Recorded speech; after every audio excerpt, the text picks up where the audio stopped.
Yo, what's good, everybody? Welcome to Unfair Sports, the special OSG Fantasy Report version where we take a pensive approach to the sports conversation. I'm your host, Jay, with our host, the OSG. Thank you for checking us out here on YouTube, as well as where podcasts are downloaded and listened to. While you're there, please like, subscribe, rate, review. Give us 5 stars. You think we deserve it? Man, just give us 5 anyway. Go ahead and gift it. So, on today's episode, we're going to dive into all daily fantasy sports. Quarterback with some wide receivers connected. Some running backs with their defenses that should be connected. The rest of the wide receivers with some tight ends mixed in. And then we'll go right into our PHrozen features. Make sure you check us out on Instagram. Hit us up, at OSG Report, as well as you can find us at unfair_sports. OSG puts out a report every Saturday that gives full details based upon the things that we talk about today. So check out the full report on our Medium page, medium.com/unfair/OSG Report, or medium.com/the OSG Report. So let's go ahead and dive into some daily fantasy sports. Let's do it. OSG, what it do? I am so ready for week 11. Season is rolling. I think it's a very interesting tournament slate. It is. I think it's a great week to really find some stuff that you love and then just like hammer it over and over. Yeah. Find some price points and then hammer it and see what happens. And I think the best man wins this week. I can see that. Yeah, we talked about it pre-production. There's a lot of blah games this week. This is like the third, I think it's the third or fourth straight week where games were kind of meh. Yeah, and it makes you kind of dig deeper into these matchups and really find, because, you know, even if some of these matchups are meh, like somebody's going to score in these games. Oh, you know, you're right. It's going to be Somebody's receivers with 100 or points. somebody's going to do something. So yeah, it's you're right. I kind of like some of those slates when everything isn't so obvious. There's some obvious plays this week, and so the challenge is finding just something to go against those obvious plays. Yeah, that's true. Yeah, something that's going to help you actually compete against everybody else. I mean, you're looking at it, there's so many options out here that you look at and you're like, should I really play them? Should I really do this? There's so many of those in comparison to, like you said, the straightforward. You got to play this, you got to play that. I'm still trying to I'm questioning a lot of my decisions this coming week because of the slates.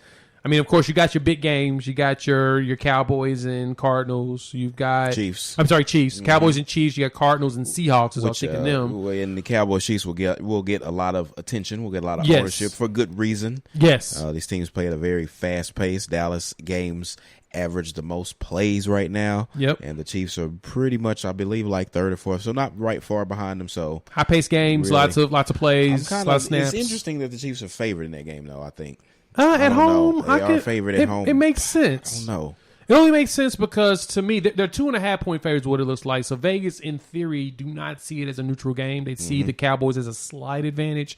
I still go off the judgment of 3 as your neutral. Right. So it looks like the Cowboys have a slight edge being 2.5 point dogs.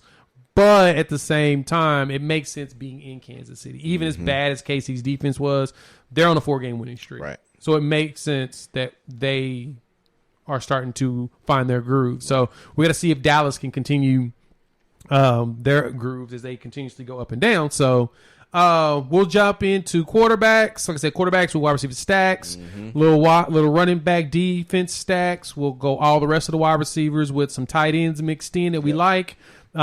We may touch on some additional defenses if we feel froggy, but for the most part, we'll go right into the PHrozen features and make it happen. So because of that, let's dive right into the first group. Quarterbacks with a little bit of wide receivers we may stack with them. But I think for the most part, let's talk about the important quarterbacks that you feel like we should definitely be playing. Well, the important ones are going to start. We talked about that Kansas City game, and I think that you do have to look at or consider Patrick Mahomes and probably even more so Dak Prescott. He's just kind of playing great. He bounced back just like we thought. So said last week, just disregard that Denver game. Yeah. And I think he came back and he did great. They kind of blew, I won't say kind of, a lot of blew Atlanta out of the water, and they just didn't have to do much in the second half. So now that they're in this game against the Chiefs and underdogs, we expect them to play full game. And so I think that you can go to Dak. I think you stack him right back with Lamb. They didn't move Gallup's price up. You know, the game didn't go back and forth, so he's still at only 4-2. So I think that's 2 that Cooper's just kind of, I think you just either go high with Lamb or all the way down to Gallup. He's been a roller coaster this season. But the good thing about Dak is you made mention of him. He has only had 2 games where he's has put up under 20 fantasy points. That was second week of the season, and then 2 weeks ago against Denver. Besides that, he's 20 points up, so he's always a solid look. Yep, and they moved the ball efficiently. Zeke got him 2 short touchdowns, and so maybe from a 10 or 15 yard out of the end zone in a fast paced game, there's 1 or 2 touchdowns that may go a little bit more his way, and honestly, Dak's way. In this game, I can see a lot of touchdowns being scored. I mean, I think the total in this game is what, 50 something, 55.5. Son of a with a 2.5 total. So it's hard. So this game. So when we look at the tournament theory, so the challenge will be getting away from this game. Not that you need to, and that you should, especially when you look at your quarterback. Yeah, starting and stopping with Dak, and even Mahomes, if you think that they can continue what they had going last week. Yeah. So other people that can match them. I mean, we'll take 30 to 40% chance of rain out of the equation and consider Josh Allen and Stephon Diggs stacks. I know they broke some people's hearts last week by not playing them enough again. We talked about him. He's talking about me. Yeah, and and then as we got even closer to Sunday night text, I was like, I would kind of keep playing him just one more week. But what we didn't know, what made him pop even more, what we didn't know, information that we really didn't have. Right. Even though Beasley was questionable all week in practice, he was a little bit more banged up than they let on. Yeah, ended up only playing like around 18 snaps that game, but that's in hindsight. So you saw Stephon Diggs in that stack pop. You saw Gabe Davis in that stack pop. I think Emmanuel Sanders is, because Davis had 4 catches, 105 yards, so he hit the 100-yard bonus from DraftKings. Ooh. And at his price this week, he's 3.9, so he wasn't that much more last week. So Davis only 3.9? He's only 3.9, so you'll take him. Because I think that Manny Sanders is aging out of production. That when the season goes on, you see these old guys phase as the season progresses. It's usually when they're used heavily. I feel like your start off hot. He did start off the season hot though. Dawson Knox is, but the target share actually kind of thins out because Dawson Knox is back. He didn't have a big game. Not a targets to go around. He only had 2 targets in that game, which came from 8 the game before that. Yeah. In the Jags game, they didn't do much. He had 8 targets. So that's a little telling. Yep. So you think about this game, and you kind of think about other games. So again, take out the weather. Then this game does carry a 50 total. Buffalo is high total. Buffalo's favored by 7, so they got a 28 team implied total. So there is 3 to 4 touchdowns to go around somewhere. Yeah, no, so right. I just think that you bank on Josh Allen. Other people to look at. Some people may not want to look to Lamar, but I think that I will against Chicago. I think that him and Marquise Brown is a awesome stack. Like every week, they're more of a passing team now. They drop Le'Veon Bell. They're not the run heavy team they used to be. And they've gotten to that point, especially with all the injuries they've had. And, so they're throwing it. The drop in Le'Veon Bell thing was weird to me, but we'll talk about that enough another time. They got enough running backs on the roster. They want to run with Latavius Murray and Tyshawn Williams. Yeah, they're not using him a lot, but I think that. But man, it's the only other person they really got besides Lamar. I mean, but I actually don't even mind putting him with Rashad Bateman at 4 or 5 with Lamar. I think you can go any way with him. Then some little bit more. I rarely play Aaron Rodgers and Devontae Adams stacks, but they're at Minnesota. I don't like paying Aaron in divisional matchups either. But unless it's Chicago. But my bad. He has a good history against Zimmerman. Aaron Rodgers does. And so does Devontae Adams. I'm going to read you his last 4 game logs. Devontae Adams always got gems. 7, 153, and 3 touchdowns. 14 catches, 156, and 2 touchdowns. 13, 116, and no touchdowns. 13 receptions. This is Devontae Adams. And then 7 receptions for 106 yards and no touchdowns. So they actually do pop quite a bit. So what you're telling me is that we need to be playing a lot of Aaron Rodgers and Devontae Adams. And if you don't want to play Rodgers himself, because the Packers do like to move. The thing about them, they always have these high totals. They're at 49. So that's close to 50. So again, you're looking for if the Chiefs and Dallas don't, just slug it out, which they should, probably will. And then we'll get back to them when we're going to circle back to Mahomes actually in his stack.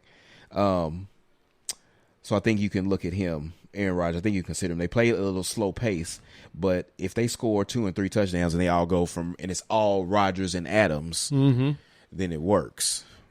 You got Aaron Jones out of the game. even though A.J. Dillon, I think, is still an awesome player when we get to running backs. But, we skip past Mahomes and stacking him with Tyreek Hill. Some people will say that Diggs coverage, true enough. But Dallas has been a little bit vulnerable to big plays. They have allowed 35 catches of 20-plus yards. They have allowed 7 of 40-plus yards this season. So they're vulnerable. They're vulnerable to the big play. We talked about Tyreek Hill not doing well when people are scheming to stop it. Yeah, no, so you're right. He may have have some success in this matchup. Maybe why Vegas likes Kansas City, maybe. I don't know. Yeah, and with that, I mean, I do think that Vegas sees this as more of an even matchup, especially the way that the Chiefs' offense is playing better. Yeah, they're unfamiliar with each other. Well, the other thing, too, is that the Chiefs' offense is actually running the ball, which is a key component to what makes Mahomes so dangerous. Is they have a strong run game. So it should be a good game. You can't truly pressure him as much as you really want to. So should be a good game. So that should be a good game. I think the Colts-Bills should be a good game, so there's reason to play Josh Allen. I do think that the Panthers and the Vikings, it is a divisional game, but I think it's going to be a close game. So there's reasons to play them. Packers-Vikings, I can see that. And so that's where you kind of, those are, and then the quarterbacks that you really don't want to play, play Jalen Hurts against the Saints, even though he runs. But, the Saints is a defense that we respect. Tannehill against the Texans, they're favored by 10. They got a 27 team implied total, even though the total's only 44, but that's because Texans can't score. I'm gonna be honest. I think one to really look at, Tannehill, and then Russell Wilson. My next favorite, and then so here's my, oh my God, Josh Herbert's off the main slate, and my heart is broken that I can't play him. Justin Herbert, thank God. But I have my second favorite guy to play and waste money on, and that's Joe Burrow. Yes, at the Raiders. So that's also an afternoon game, especially if you kind of play in the late swap and kind of seeing how the early games go before you can make some moves. Like if all your players in afternoon games, you can kind of keep mixing around even after 12 o'clock if you have a lot of slots open for that. So I think that you go right back to the Burrow Chase stacks. Yeah, especially because this is a non-divisional game. Right. Burrow had 5 straight games of 20 points plus. He had, what was that? He had one 30-plus point game against Baltimore, which is a divisional one, which shocks me. Yes, but traveling out to Las Vegas, where they will be playing a pseudo neutral site game. Yep, nice weather inside. It's not too far of a travel. No. Coming off a bye week, which is either 50-50. They did actually kind of talk about, we think buys are good for teams, but some of them sometimes some people come out a little sluggish. I don't think it's good for young players. Rhythm. Yeah, I don't think it's good for young players. I think young players play better whenever they are. So it's something to think about. Rhythm. But I think that you can also play T. Higgins. You could either just go Burrow, Higgins. I think you can double stack Burrow. I think you can play Burrow, Chase, and Higgins in the same lineup. Higgins only has one less red zone target than Jamar Chase this year, so the touchdowns just hadn't gone his way. So you look at the targets are there, and so his price is down. So here's your top quarterbacks real quick before we transition into them. Your top 3 quarterbacks in the optimizer. I got a couple cheap throw-up quarterbacks for you. In my optimizer, your top 3, you've got Joe Burrow at 18. I did an optimize on Pro Football Focus with about 150 lineups. We've got 18% with Joe Burrow. Okay.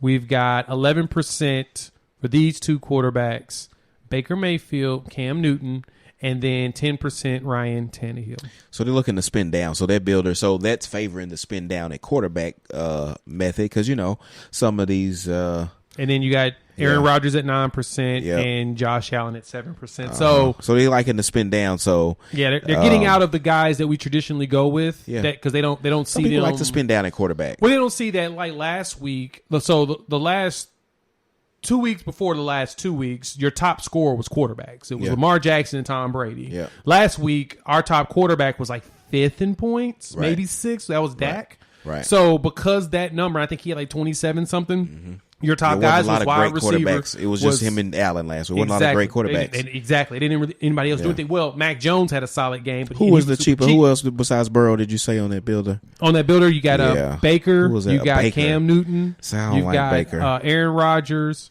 Yeah, I don't like Baker either. I mean, it's probably matchup driven. I mean, they are playing the Lions. They're playing the Lions. It makes sense. Everybody kills them. But I he's also like the running game. He's been hurt all year. Like he didn't even. He's not. I'll give you some cheap quarterbacks that I personally like. I'll give you, and I won't say personally like because I don't know if I'm going to play them. Okay. The weather makes you not like. I don't hate Justin Fields. He's progressing. It's gonna be like a little showdown between Lamar and I Fields. don't like Fields against that Ravens defense. It's like a middle of the road defense. It's not like, but it's getting better. It's getting better Against younger quarterbacks. They had a little time to prepare. They're coming off their bye, so we figure out how the Bears comes out with that. But I can understand the trepidation. Don't get me wrong. Yeah, I do have on a Homer Bears hat on today. You do, but I got the best play in the game. If you play Justin Fields, Cole Kmet is the play.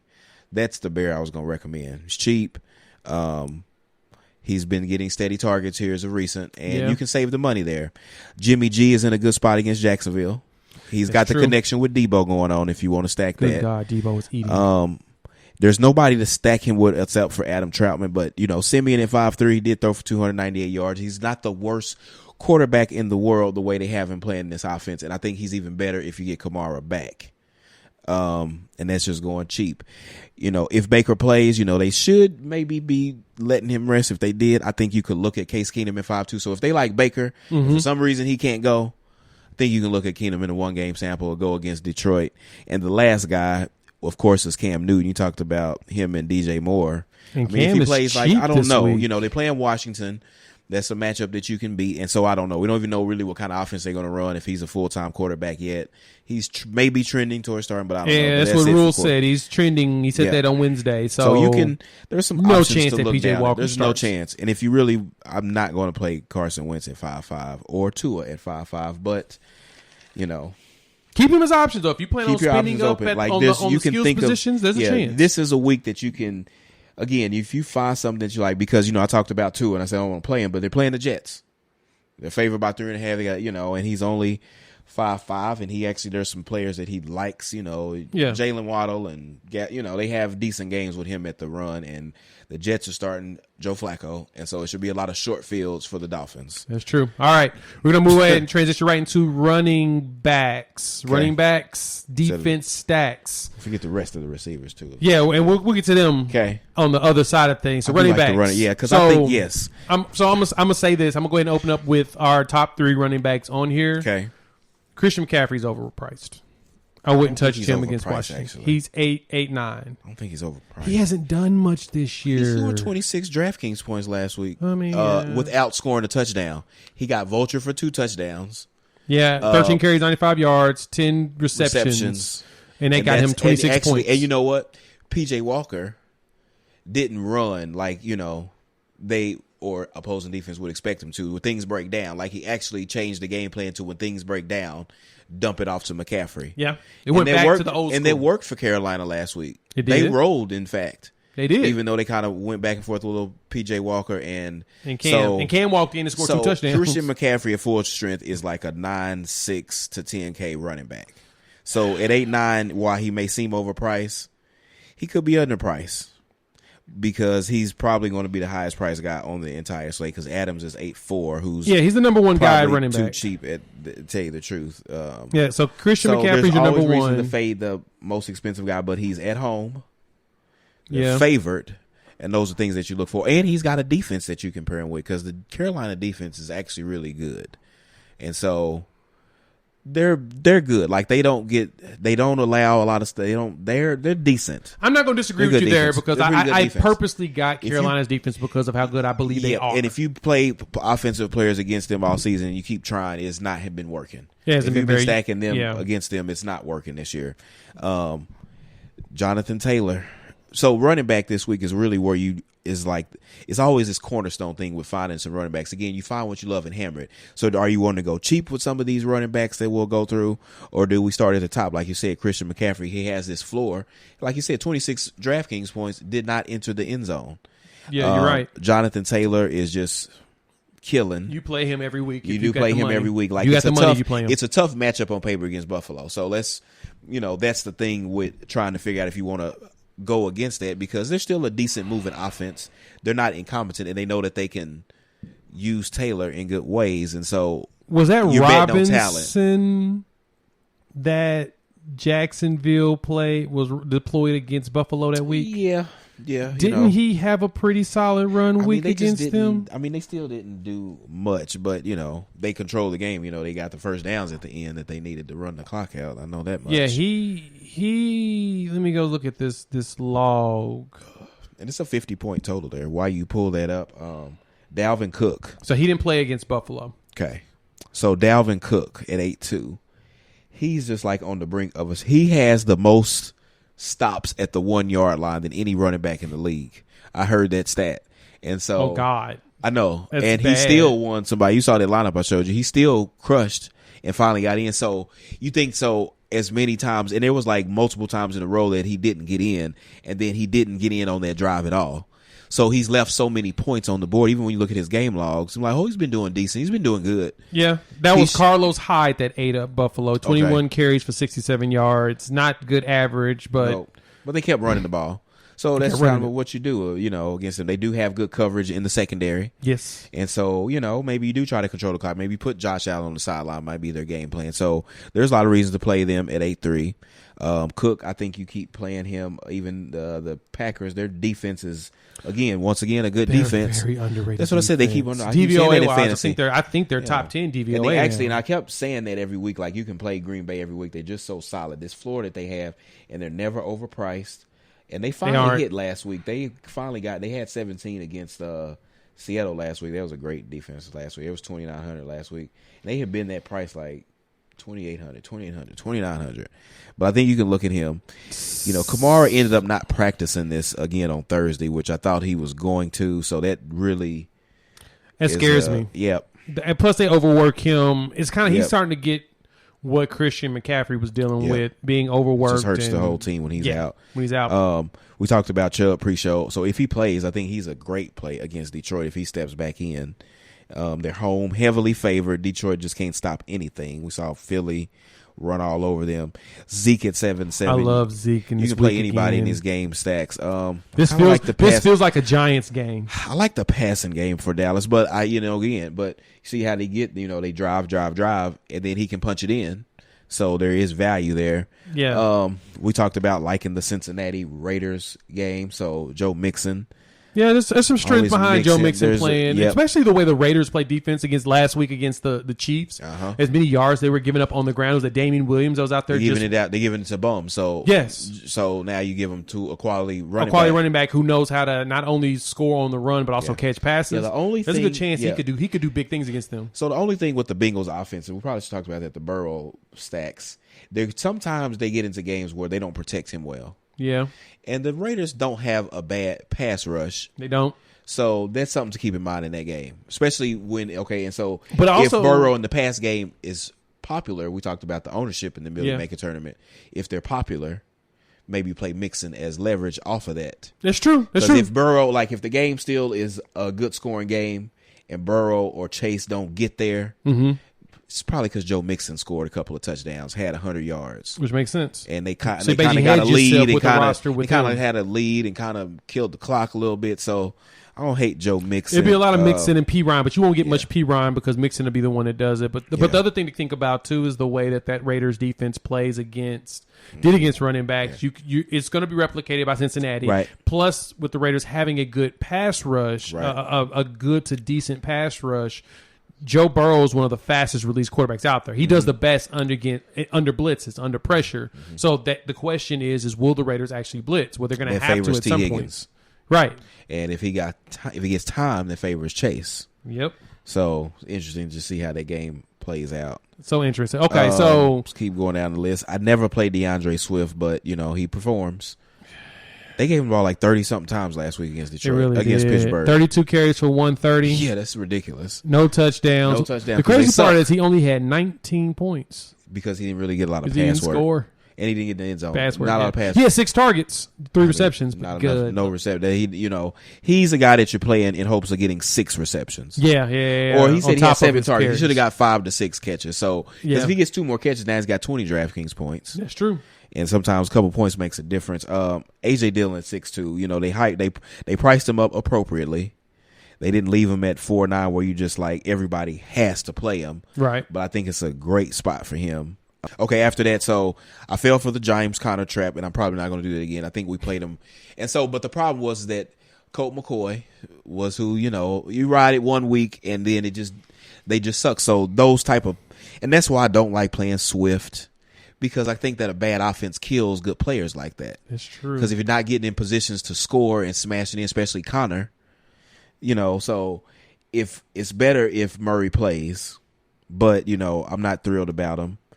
Let's look at our under 6K backs. Okay. I think this is a good spot to bring back our boy Michael Carter. I think he's one of those players you mix into every week. 58. I can't talk you out of it. He won me money. So they told me that he's someone to always consider. Terrible play of the week. David Montgomery at 5.5. You don't do that. But the Ravens, but we talked about the Ravens defense. That's who Burrow went out here and lit it up against. So it's not like that Chicago at home can't, if they score their 20 implied team point total, and they're cheap. It's 5.5. Komet, and so that's why. Who's the other running back? Ingram at 5.4 if Kamara don't play. Oh, yeah. I wrote down Devontae Freedom. Definitely. I don't even remember who he plays for. Devontae Freeman? He plays for the Titans. So that's okay. So him in that defense against Texans. Or was that Dante Foreman? I think now he plays. Is he a Titan? Which one plays for the Titans? I get those two mixed up. Foreman plays for the Titans. The funny thing is I get those two mixed up at all times because Foreman played at Texas. Deontay Foreman plays for the Titans. I actually have him now. That is hilarious. Go back to, I know who he plays. He might play for the Freeman plays for the Ravens. He is the Ravens back. Yeah. So if you think that they can go in here and somewhat control it, so because their price, so Freeman is 5.1, Foreman's 4.9. That's why I was getting them confused. Freeman, Foreman, Dante. He's just those two have confused me their whole careers. So things that are going to make us cringe. You got a cringe-worthy play? I got a couple of them. James Conner is now somebody that I'm thinking is probably a must play for the next few weeks, especially with Edmonds out, and then the beat upness of your boy Kyler Murray. So Boston Scott is 4.9 and Jordan Howard is 4.8, and they just keep running it with Jordan Howard with Philly. Like he had, they just keep running them and running them and running them. I feel bad for our boy I thought McNichols was going to give us something, but he's hurt now. Yeah, and you know what? If he don't play, that's why I even like the Deontay Foreman play. Yeah. Or I don't like it. Yeah. I don't say I like it. But again, where we're going to shop for some value so we can afford to play some other guys. And so I think there maybe is something to look at from the Elijah Mitchell 5.8 and on down. There's some people to look at down there, I think. You match him with a high price player or like you want to play Jonathan Taylor, and then you get this A.J. Dillon or one of these cheaper guys, because I think I'm really like A.J. Dillon, like, man. Yeah, in his two games there that for him, he had almost 10 points. He had 9.8 last week at 11 carries for 30 yards. Between him and matchup against the Saints. Right. So between him and Adrian Peterson, it's so now we get him in a mix. We get him in a better matchup. They got a 27-point implied team total. Yeah. And there's going to be, when we get to receivers and other receivers, there's a couple of plays I like in that Tennessee game. And I like the Tennessee defense. So who do you like more then at this one? Do you like Boston Scott or Jordan Howard? Jordan Howard, because he seems to be the bell cow runner if they can get the lead. The more Kamara's out, the more that's possible. Yeah. And they went run heavy this year. Or not this year, since Miles Sanders been out. He had 83, he's got 57 yards. He got 71 yards. He got 83 yards. One of these days he's going to get 100 yards and 1 or 2 touchdowns if they can get down there. So I don't hate them. They're at home and they're favored.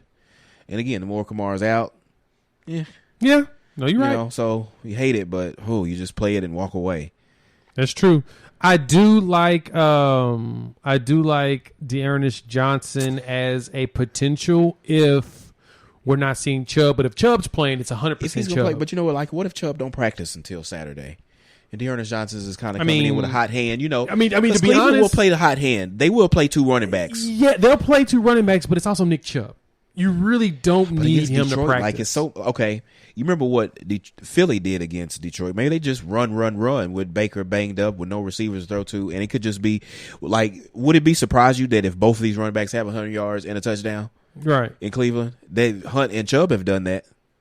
So I can't talk you out of Dearness Johnson. Again, you start thinking about these when you're getting in the sun. You think about these tournaments, like you find a reason and you like it, hammer it. You go for it. So I can't talk you out of it. No. You make a very valid point. Okay, so that makes sense. Scare money don't make no money. Scare money don't make money. I have to wear that shirt next time. Yeah, Scare money don't make no money. There you go. Thanks for checking us out here on YouTube, of course, and listening to us on the podcast. If you're on one, check out the other. If you're on the other, check out the other. We'll go from that. And the write-up will be here every Saturday. Find me on Instagram. Find me on Instagram at OSG Report. Yes. Check them out. We'll start posting the lineups and get that engagement going. So with that, Other receivers. The other receivers. This is where we're going to look at some of the value guys. Especially the receivers that we didn't like their quarterbacks. Yeah, we're going to go more value guys in this situation. Okay. I got some good ones for you there. to really play to help fill out rosters. Who you got going for you this week?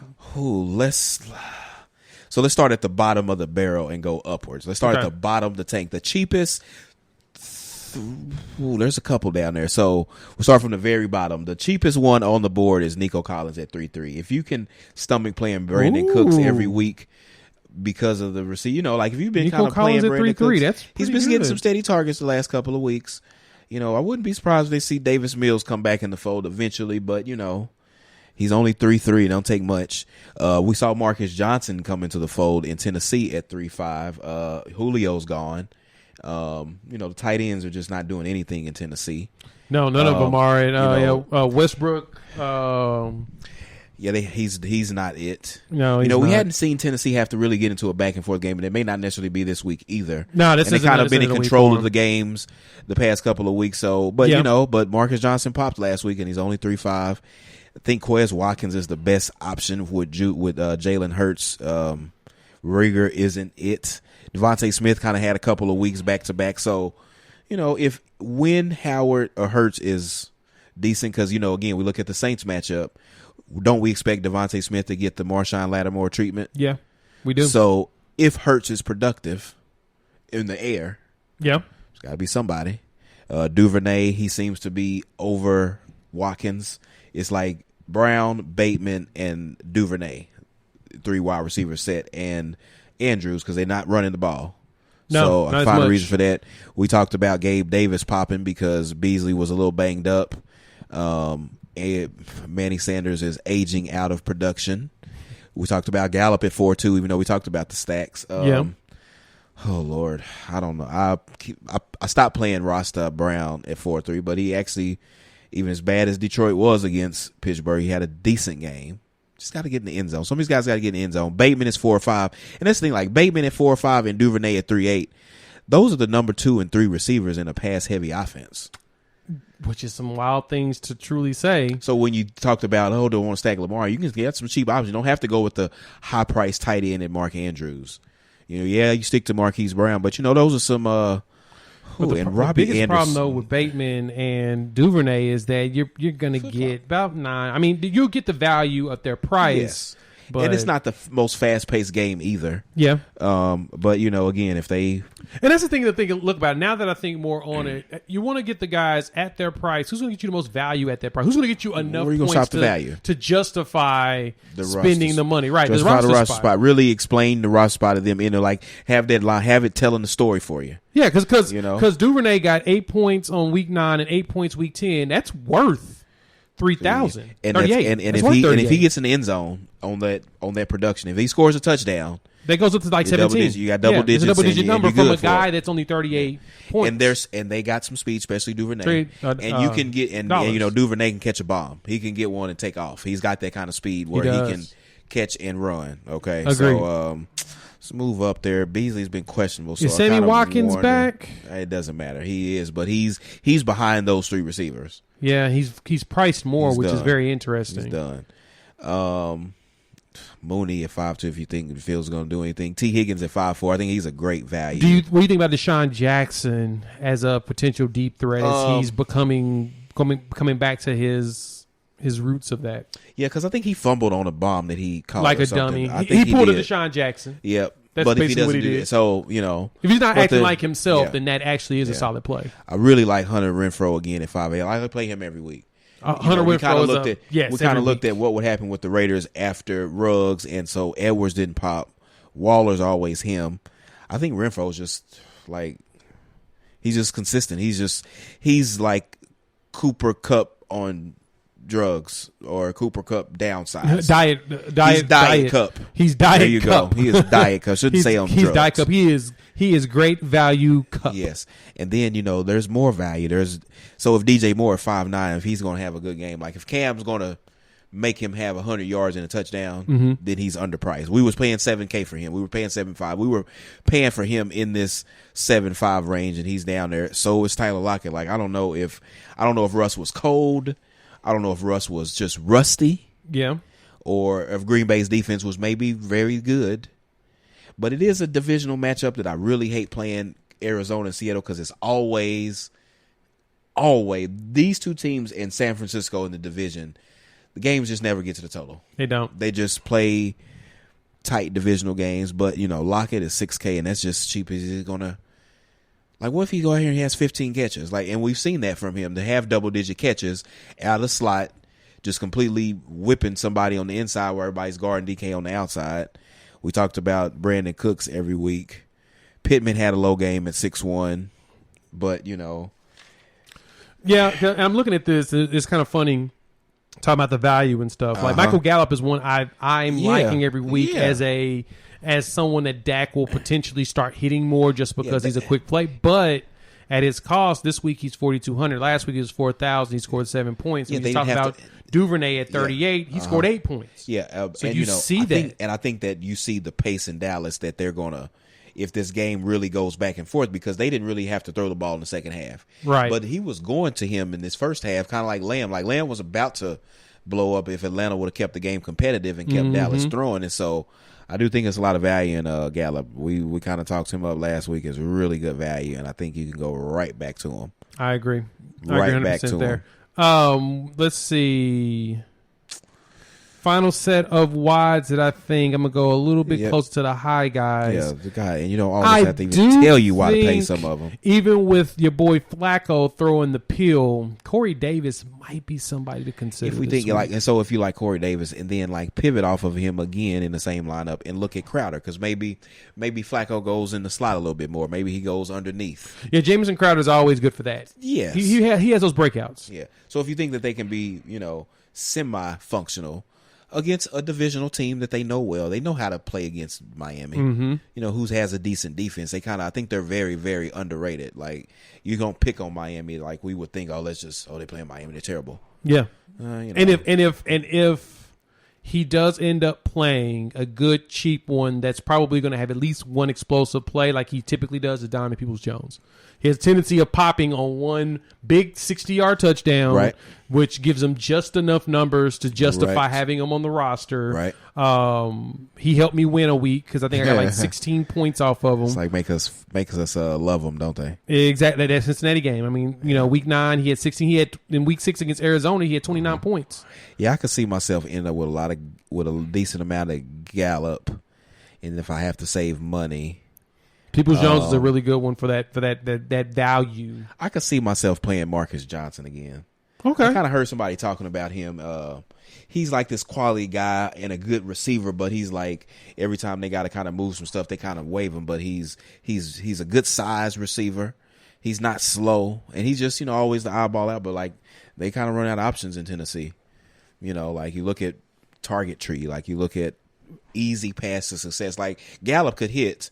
But, it's a lot of mouths to feed in Dallas. It could be Dawson Schultz. They didn't throw it to Schultz last week. They didn't have to. They went Lamb because you attack Atlanta with your receivers, really. They got a terrible secondary.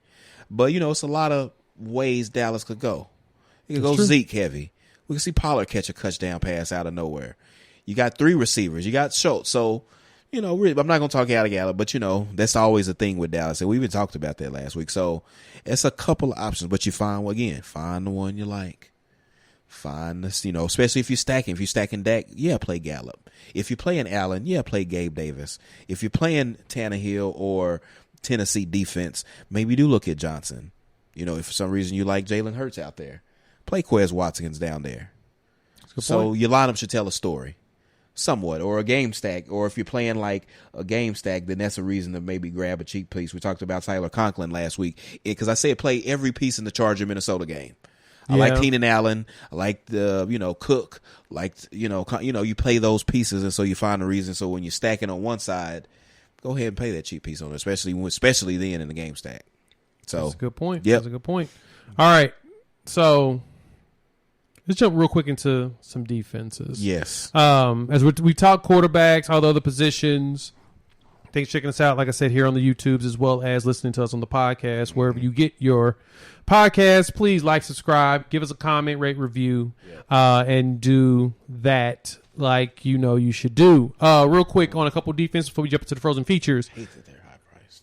Yeah, so I'm looking at the numbers on here. We've really only got one defense that's I would consider high priced, and I'm surprised that they're even as low as they are with the Titans at 3.9. That's low. That's low, but we've seen 4 or 5 defenses and stuff that make it really hard to fit. From the Titans, the 49ers, and the Dolphins, all in the up to 36. Cardinals at 34, Ravens at 33, and Bills at 32. I'm super surprised that the Bills are only at 32 now, which I think a lot of people are going to end up buying them. I don't know. I think a lot of people really like Jonathan Taylor. I don't think so because I think a lot of people will like Jonathan Taylor. And so you'll see ownership move based on plays like that. Like if we like Taylor and because we're searching for games that make sure that it's got a 50 total. No, and I get that. So I get that. know. I think that my point is that Buffalo being the number one defense, going up against this Colts offense, we would expect Carson Wentz to not do something, which tells me you may want to consider a little Wentz just because, or Jonathan Taylor, one or two, if they don't assume that Buffalo's going to just dominate them like they've been doing everybody else. I mean, Buffalo has their defense has dominated everybody this season. Right. Even in their losses, they were dominant. Right. You know what I'm saying? It's more so their offense. Yeah.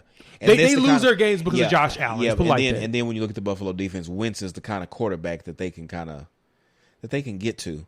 Because, let's say, we did talk about 30 to 44% chance of rain in Buffalo. But hell, look at this. That uglies it up a little bit. That's true. The Colts are at 3,000, which tells me that if it is ugly, Josh Allen gonna turn that ball over. Yeah. That's kind of like when Josh Allen played Josh Allen with the Jags. So my advice to defenses, and we can talk about these defenses, and if you can come up with a narrative, if you can come up with a reason.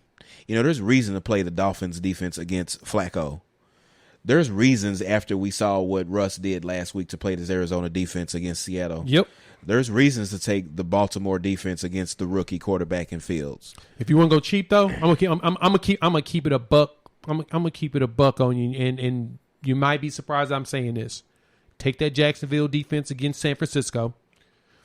Yeah, Jimmy Garoppolo's had some moments. Jacksonville. Josh Allen has been eating. Jacksonville has seen they had 23. They allowed 23 points last week, so they only got one fantasy point against the Colts because they didn't get any sacks or turnovers. But the Colts are not a turnover prone team either. Exactly. As much as bad as Wentz was before, this year he's done a really good job of not turning the ball over. At least they're at home.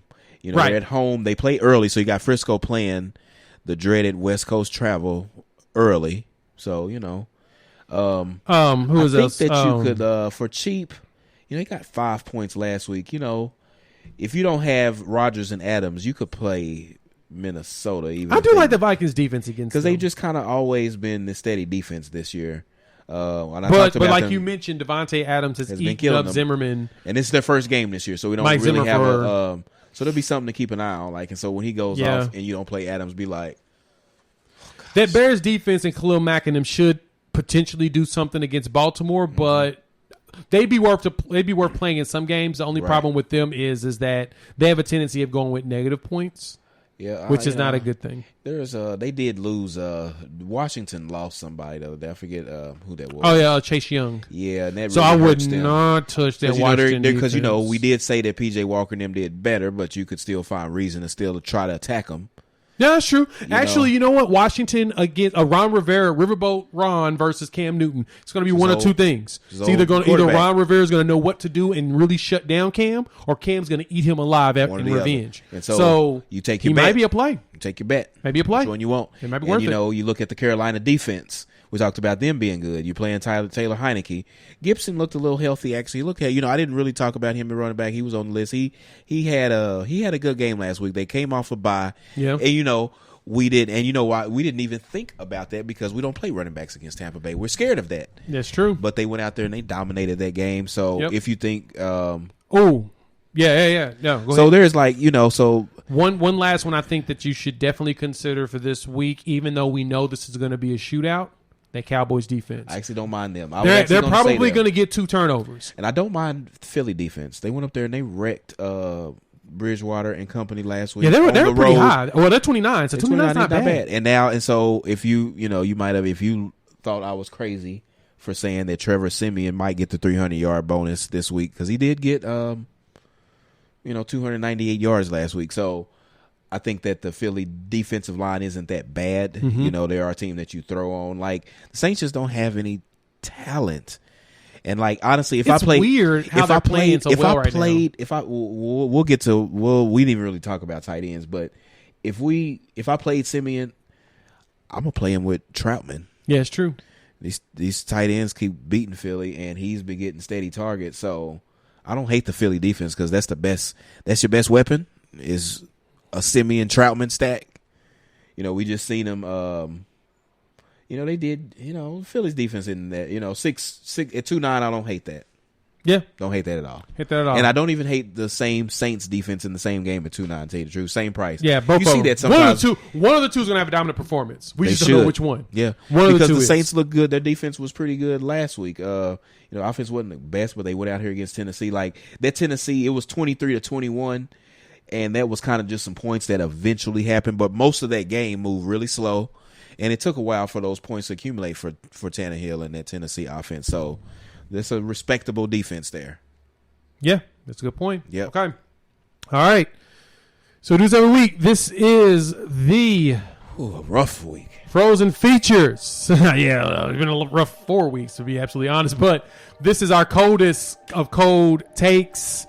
OSG is going to I'm going to give OSG 5 positions and a prediction. He's going to tell us who's going to hit that number. Take so cold, it's going to burn you. So hot. So white hot, as they call it. So, let's dive into these, shall we? Right. All right. PHrozen PHeatures for this weekend. OSG, who's going to, at quarterback, who's going to get us 3 touchdowns?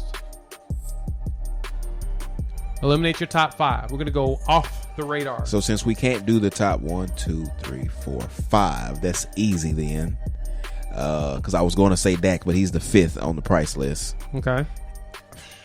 I mean, if Devontae Adams is going to score 2 or 3 touchdowns, it's Aaron Rodgers.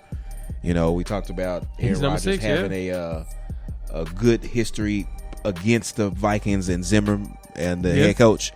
And Mike Zimmer, if Rodgers has big games against anybody, it's Devontae Adams who is going to also have a big game. Like MVS don't have big games. Lazard don't have big pop games. Tanyan's gone. Aaron Jones is out of the receiving equation. Mm-hmm. And I think that, once I get to Sunday, you're looking at this dome in Minnesota. Aaron Rodgers throw 3 touchdowns. All right. Which running backs? And I got on a Bears hat. It's terrible. Guy. It's terrible. Which running back's going to have a breakout game of 150 yards and 2 touchdowns? 150 and 2 tutties. 150 and 2 tutties. So I like 2 guys to do that. Actually 3 really, but I know I got to pick one. You don't even want us. You think he's overpriced. You said 2 touchdowns? Christian McCaffrey. So 150, 2 tutties for run CMC? Run CMC. Okay. Although, we talked about him getting stopped so much on the 1-yard line. Dalvin Cook. If I play Aaron Rodgers and Adam stacks, I'm running back with Jefferson or Dalvin Cook every time.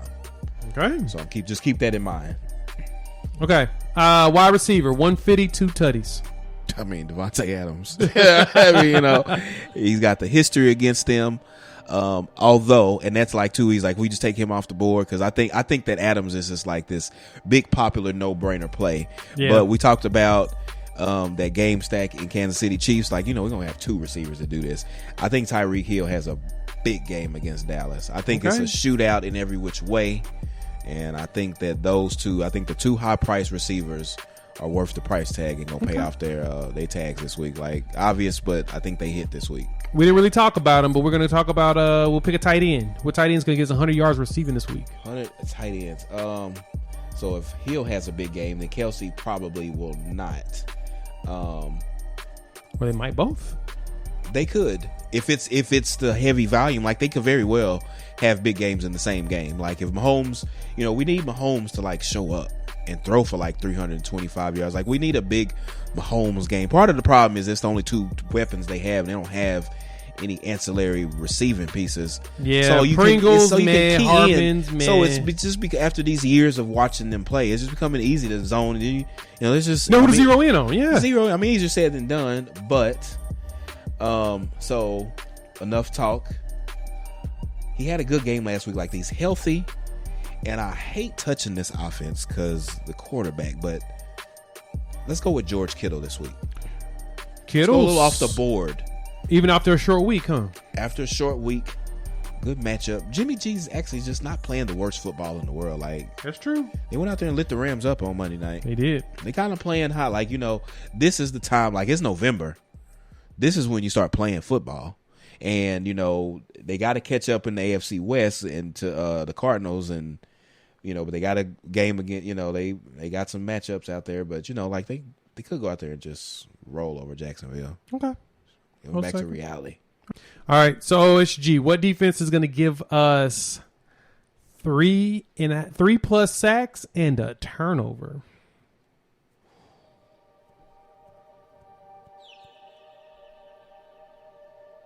Common theme going on here. 3 sacks and a turnover. Yep. I need them to work. Go off the board, but I think they kind of, I hope it's not a letdown spot. I talked about Kittle and them. San Francisco. Trevor Lawrence is not good. They've kind of backed into some tight games on defense alone. And yeah, he's pretty and San Francisco controls the clock. I said Elijah Mitchell on down was at the value running backs, but we saw the Taylor and the Colts, and they just rolled over the Jags. And I think, I don't know what happened with Josh Allen and the Bills and what was going on with them, but I think this defense is playing real aggressive. Like, they kind of the Frisco's kind of coming along a little bit. I don't know. I don't think they'll catch up in the West with these two teams, but you got a shot at the wild card. That's true. Go off the board a little bit. Okay. So that is the Frozen Features. OSG, let's see if we can make these people some money with these bold predictions. Next week, the Frozen Features are going to be a lot of your hidden gems. We're going to make it, as we're getting more deeper into the season, we're going to start really start thinking about finding some spots to attack. Yeah, we're going to find those hidden gems of players that we didn't think about. So, all right, with that, we appreciate y'all joining us as usual here on Unfair Sports with the special OSG Daily Fantasy Report. Please like, subscribe, comment, share with friends and family, rate us, review us, and give us 5 stars. I think we deserve it. Let's give us 5 anyway. Just go ahead and gift it. So, for Mike, Bob, and Wendy, thank you so much for doing your thing on the back end side for the production. The OSG, the write-up will be here on Saturday. He does it every Saturday, mid to late afternoon. Mm-hmm. You'll get the full write-up. That'll give you every position, best plays to play, reasons to play them, who you shouldn't touch, all of that jazz. You'll get the details in that long report. It's on the Medium page, medium.com/the OSG report, or you can find it on our Medium at medium.com/unfair. And if you give us a read, let us know what some players you like. Let us know, let me know you disagree. Exactly. Let me know, why. I think you're wrong about this guy. Yeah. Tell me why. Give me a reason, though. It may not happen this week, but probably next week we may actually put together a full Twitter thread where we kind of talk through all the plays and stuff to give you guys the opportunity to engage. So with that, we will chop it up with y'all in a few days. Peace. Peace.